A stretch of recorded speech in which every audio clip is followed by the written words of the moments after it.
하나님의 말씀은 로마서 12장 17절에서 21절입니다.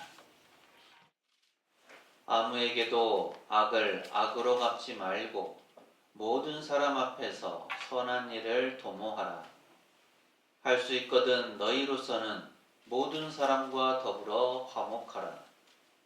내 사랑하는 자들아, 너희가 친히 원수를 갚지 말고 하나님의 진노하심에 맡기라.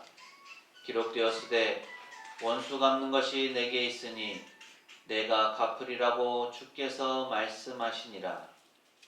네 원수가 줄이거든 먹이고 목마르거든 마시게 하라. 그리함으로 네가 숯불을 그 머리에 쌓아 놓으리라.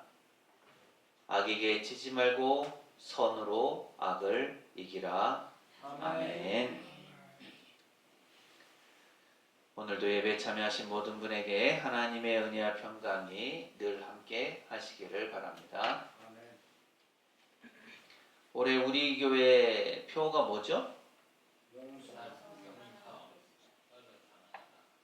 용서 사랑의 시작입니다. 그래서 우리가 첫째 주는 구약의 말씀 가운데 요셉과 그 형제들을 통해서 하나님께서 우리에게 어떻게 용서의 은혜를 부어주시는가, 또 그 안에서 우리가 어떻게 반응해야 하는가라는 것들을 살펴보았고요. 또 지난주에는 신약에 용서에 가르쳐 주신 예수님의 말씀, 그리고 용서할 줄 모르는 종의 비유를 통해서 하나님께서 베푸신 용서가 우리에게 어떤 의미이고 우리가 어떻게 해 나가야 할 것인가 라는 것들을 살펴보았습니다. 오늘은 우리가 금방 봤던 로마서의 말씀을 가지고 실제적으로 우리가 어떻게 용서의 삶을 살아가야 할 것인가 라는 것들을 살펴보려고 합니다. 오늘날 우리가 살아가는 이때를 한마디로 정의한다면 분노의 시대라고 할 수도 있을 것 같습니다. 층간소음으로 이웃과 칼부림이 나고 도로 위에서는 보복운전이 난무합니다. 또 인터넷 댓글창은 누군가의 실수를 찾아내고 끝까지 추적해서 파멸시키려는 사이버 테러로 가득합니다. 또 세계 여러 나라의 곳곳에서 전쟁과 보복이 끊이지 않고 일어나죠.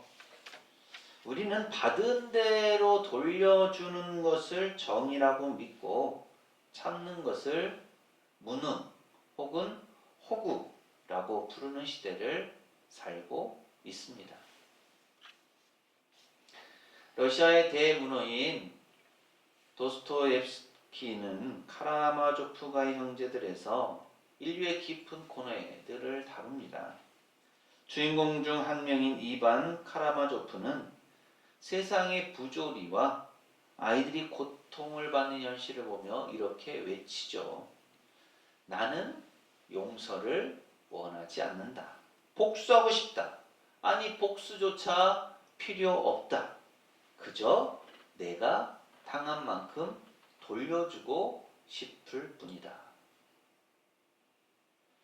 이것이 타락한 인간의 본성입니다. 사람들은 또 뭐라고 합니까? 당한 만큼 갚아줘야 돼. 가만히 있으면 바보가 되는 것밖에 없어. 선하게만 살면 손해만 봐. 드라마 혹은 영화를 보면 복수를 정의의 실현으로 포장하기 일쑤입니다. 억울하게 당한 주인공이 결국 시원하게 복수에 성공하면 보는 사람들도 마음속이 시원해지는 것 같습니다. 그런데 오늘 말씀은 우리에게 전혀 다른 길을 제시하죠. 바울은 분명하게 말합니다. 아무에게도 악을 악으로 갚지 말고 악에게 치지 말고 선으로 악을 이기라.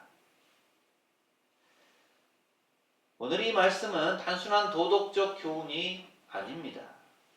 이 말씀은 복수와 미움으로 물든 세상 속에서 예수님의 복음으로 살고자 하는 그리스도인의 삶에 대한 선언입니다.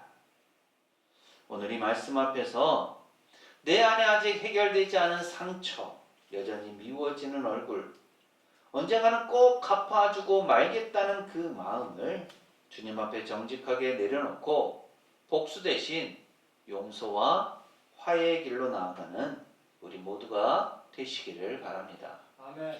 우리 앞뒤 좌우에 계신 분들하고 이렇게 인사하실까요? 먼저 손을 내밀고 용서합시다. 먼저 손을 내밀고 용서합시다. 한 번 더 하시죠. 선으로 악을 이깁시다. 선으로 악을 이깁시다. 본문 17절은 이렇게 시작합니다. 함께 읽습니다. 시작. 아무에게도 악을 악으로 갚지 말고 모든 사람 앞에서 선한 일을 도모하라. 아멘.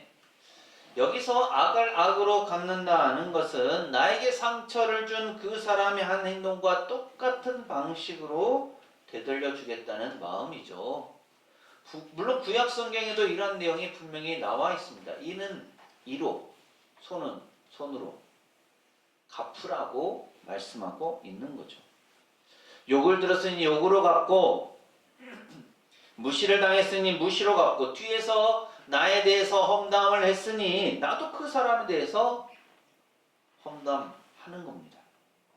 이렇게 할 때 잠시 속은 시원해질지 모릅니다. 그런데 문제는 악을 악으로 갚는 순간 그 사람이 했던 악과 똑같은 악이 내 안에 자라기 시작한다 라는 사실이죠. 가정 안에서도 마찬가지입니다. 남편과 아내 사이에서, 또 부모와 자녀 사이에서 네가 먼저 그랬으니까 나도 이렇게 하는 거야 라는 말이 오가게 되면 상처는 금세 불어나 결국 돌이킬 수 없는 지경에까지 이르고 맙니다.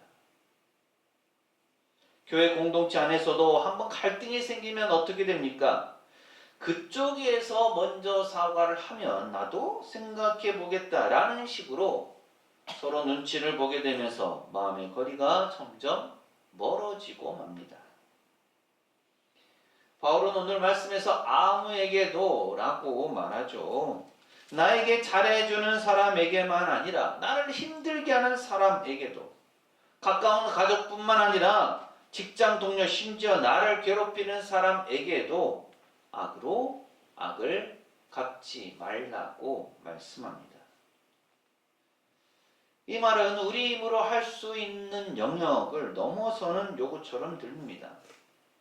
그래서 바울은 바로 이어서 모든 사람 앞에서 선한 일을 도모하라고 하죠. 여기서 선한 일이란 단지 착하게 굴라는 말이 아닙니다. 하나님의 선하심을 행동하는, 드러내는 행동을 계획하라는 뜻입니다. 내 감정에 따라서 반응하는 대신 하나님 나라의 가치에 따라서 어떻게 행동할지 고민하고 선택하라는 겁니다. 복수는 사탄이 기뻐하는 길이고, 용서와 선행은 하나님께서 기뻐하시는 길입니다. 오늘 말씀은 우리에게 묻습니다. 너는 지금 누구의 길을 걷고 있느냐? 복수의 악순환이 너에게서 계속되고 있느냐? 아니면 악순환의 고리를 끊고 새로운 길을 열고 있느냐? 우리는 더 이상 그 악한 길을 걸어갈 수가 없습니다. 이어서 18절은 이렇게 말씀합니다. 함께 읽습니다. 시작. 할 수 있거든 너희로서는 모든 사람과 더불어 화목하라. 아멘. 여기에는 두 가지 중요한 표현이 있습니다. 첫째는 할 수 있거든 이죠. 바울은 우리가 이상적인 세상에 살고 있다고 말하지 않습니다. 이 땅은 죄로 깨어진 세상입니다. 아무리 노력해도 화해가 되지 않는 관계가 있습니다. 함께 있고 싶지 않을 만큼 상처가 깊어진 경우도 있습니다.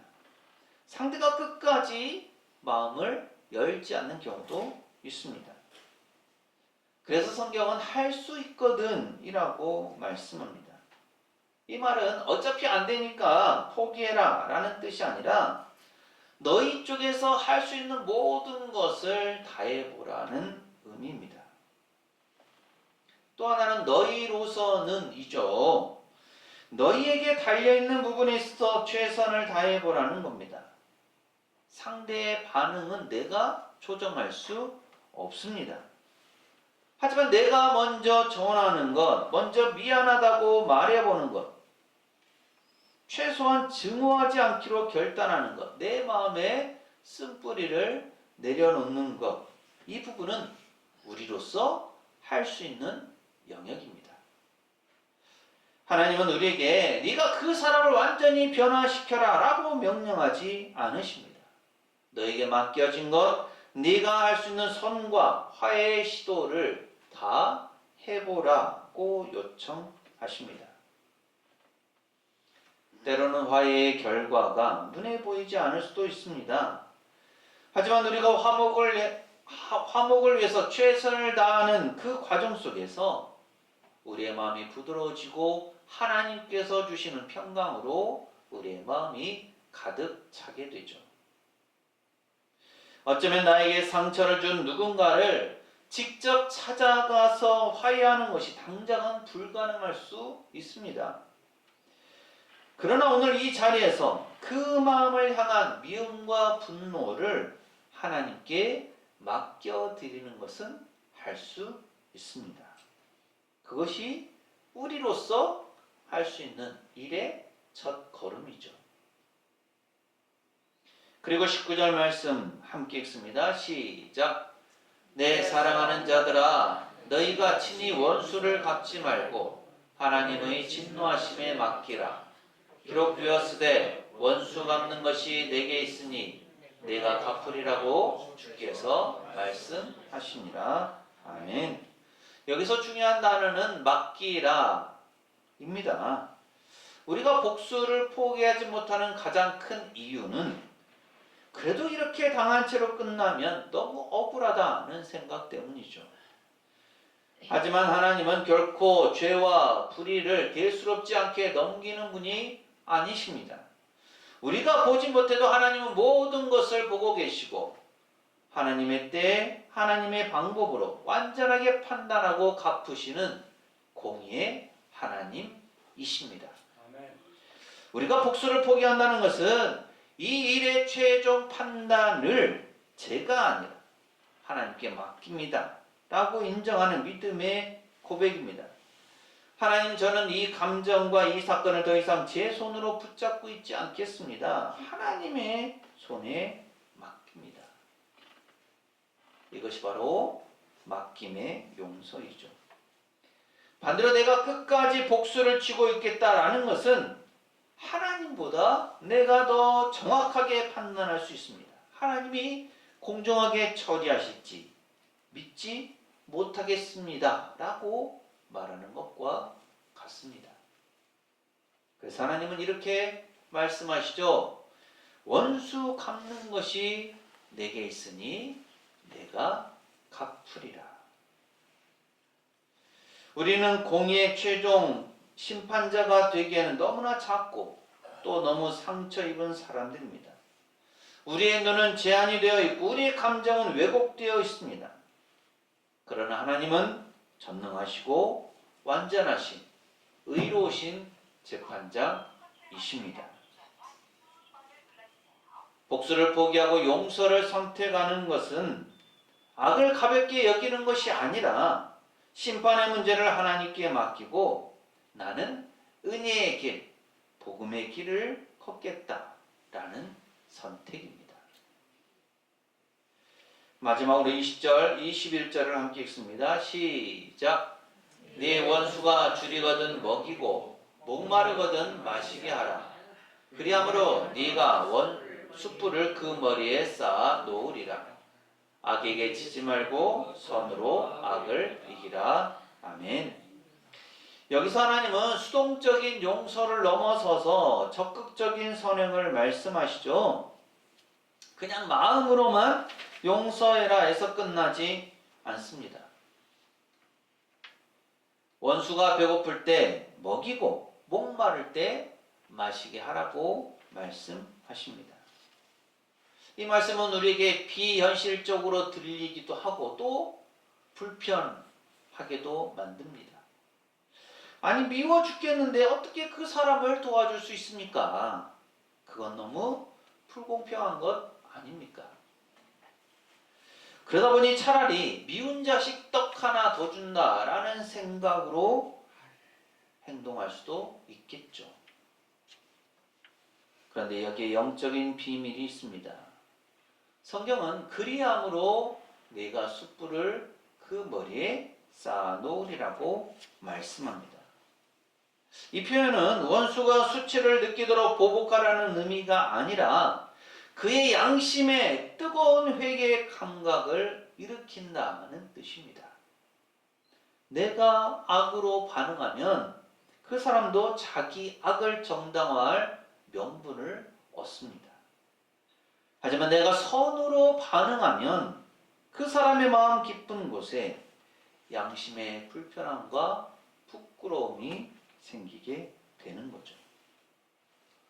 무엇보다도 중요한 것은 마지막 절입니다. 악에게 지지 말고 선으로 악을 이기라. 여기서 진다라는 말은 싸움에서 패배한다라는 뜻이죠. 악을 악으로 갚으면 이기는 것 같은데요.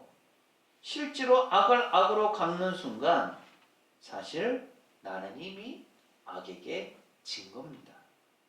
나는 피해자인 줄 알았는데 어느새 가해자의 모습으로 바뀌어 버리고 마는 거죠. 반대로 욕을 들었을 때 축복으로 갚고, 무시를 당했지만 존중으로 대할 때, 상처를 받았지만 기도와 선행으로 반응할 때 성경은 말합니다. 그가 이긴 것이 아니라 네가 이긴 것이다. 너는 악의 편이 아니라 선의 편에 서 있다.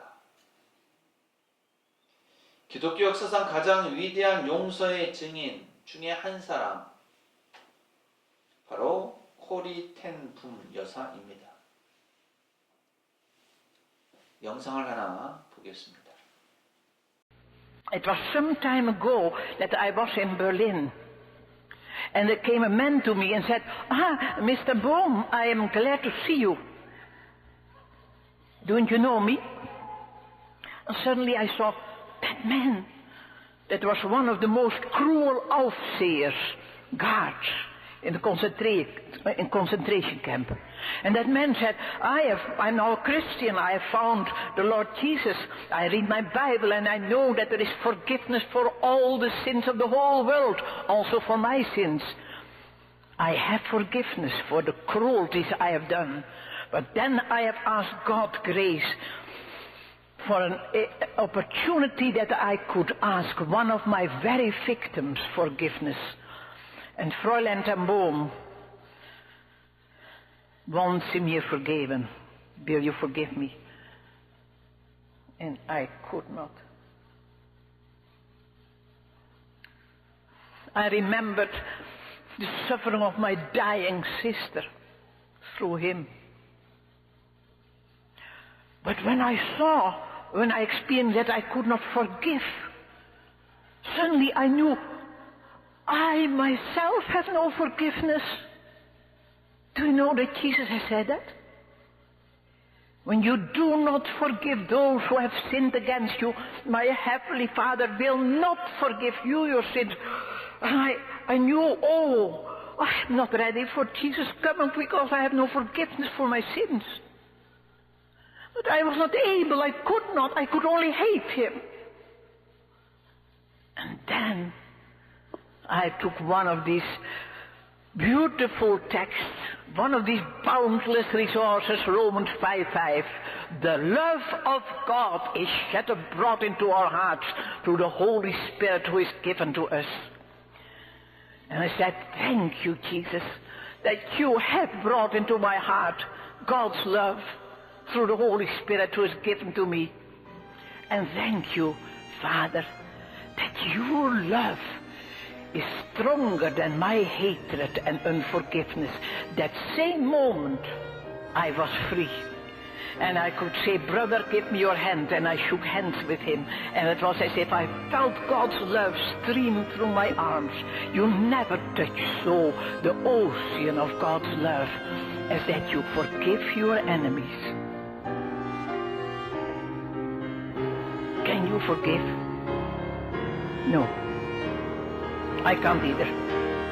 But he can.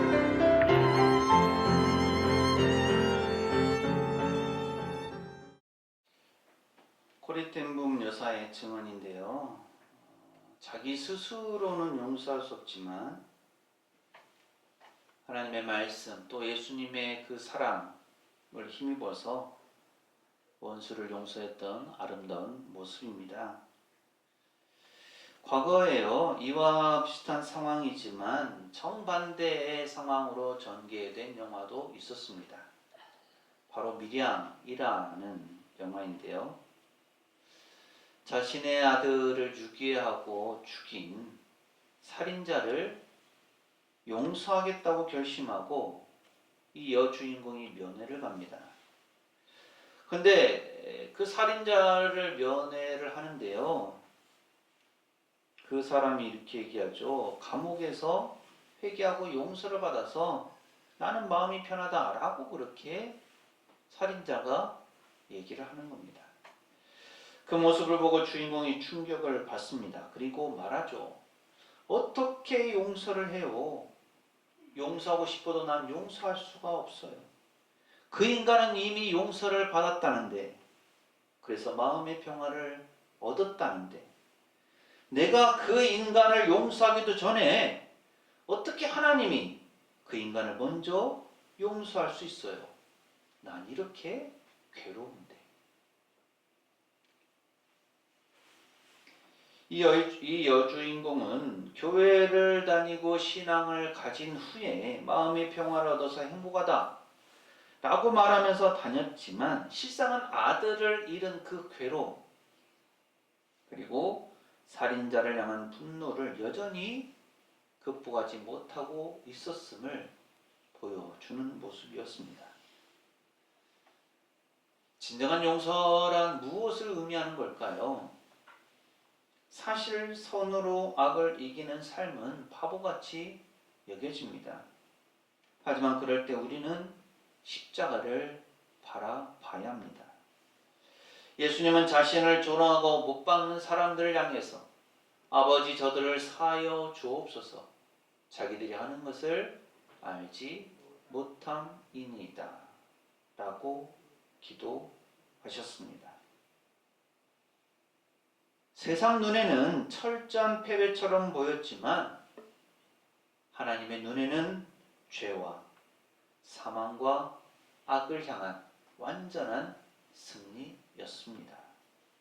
우리의 용서와 선행도 마찬가지입니다. 사람들 눈에는 손해보고 바보 같고 약해 보일지 모릅니다. 그러나 하나님께서 보시기에는 악에게 지지 않고 선으로 악을 이기는 것이 가장 강한 용서, 승리의 삶입니다. 혹시 지금도 마음 어딘가에 지워지지 않는 상처가 있습니까? 생각만 해도 속이 뒤집히는 이름이나 또 얼굴이 떠오르십니까? 그 사람과는 도저히 용서할 수 없다라는 마음이 드십니까? 오늘 하나님께서 우리에게 이렇게 말씀하십니다. 악을 갚지 말라. 할 수 있거든 너희로서는 모든 사람과 더불어 화목해라. 원수 갚는 것은 내게 있다. 너는 악에게 지지 말고 선으로 악을 이기라. 용서는 감정이 아니라 믿음의 결정입니다. 감정이 다 풀려서 용서하는 것이 아니라 십자가를 바라보면서 하나님의 공의를 신뢰하면서 복수는 하나님께 맡기고 나는 복음의 길, 선의 길을 선택하는 결단입니다. 이 시간 마음을 열고 이렇게 기도해 보십시오. 주님, 이 관계를 제가 붙들지 않고 주님께 맡깁니다. 공의의 판결은 주님께 맡기겠습니다. 저는 예수님께서 저에게 베푸신 용서를 기억하며 오늘 용서의 길을 선택하겠습니다. 악에게 지지 않고 선으로 악을 이기게 하옵소서. 이렇게 기도하면서 우리가 한 걸음을 내디딜 때 아직 상대는 변하지 않더라도 상황도 그대로인 것 같더라도 먼저 변하는 사람은 바로 자기 자신입니다. 내 마음에 맺혀있던 분노의 독이 빠지고 내 영혼에 묶여있던 사슬이 끊어지고 하나님의 평강이 조금씩 밀려 들어오기 시작합니다. 오늘 주신 말씀을 되새기면서 복수 대신 용서를, 미움 대신 화해를, 악 대신 선을 선택하시기 바랍니다. 아멘. 그래서 자신의 삶 속에서 선으로 악을 이기는 용서의 삶, 신앙의 삶을 실천해가는 우리 모두가 되시기를 간절히 소망합니다. 아멘. 기도합니다. 공의로우시며 자비로우신 하나님 아버지, 저희 마음속 깊은 곳에 숨겨두었던 분노와 상처를 주님 앞에 내려놓습니다. 저희를 향해 끝까지 인내하시고 예수 그리스도의 십자가로 저희 죄를 용서하신 주님의 사랑에 감사드립니다. 이 시간 악을 악으로 갚지 말라고 하시는 말씀 앞에서 원수 갚는 것이 주님의 손에 있음을 믿고 복수의 권리를 주님께 기꺼이 맡기게 하옵소서. 저희가 할 수 있는 모든 평화를 위한 노력을 다하게 하시며 악에게 지지 않고 선으로 악을 이기는 용서의 삶을 살게 하여 주옵소서. 아멘. 예수님 이름으로 기도합니다. 아멘. 심판의 권한은 하나님께 있습니다. 그 하나님을 신뢰하면서 선을 베풀므로 악을 이기는 것이 진정한 용서의 삶입니다. 아멘. 사랑하는 세속교회 교회 여러분, 이 말씀을 가슴에 새기고 세상으로 나가십시오. 하나님께서 우리와 함께 하십니다. 지금은 우리 주님 예수 그리스도의 은혜와 아버지 하나님의 무한하신 사랑하심과 보혜사 성령님의 충만 교통하심이 악을 악으로 갚지 않고 선으로 악을 이김으로 참된 용서를 실천하며 살기를 소망하는 세상의 모든 교우들의 삶과 가정과 생업과 사역 위에 이 한 주간의 모든 생활 가운데 오늘 예배에 참여한 모든 이들과 우리 교회 위에 영원토록 함께 하시기를 간절히 축원하옵나이다. 아멘.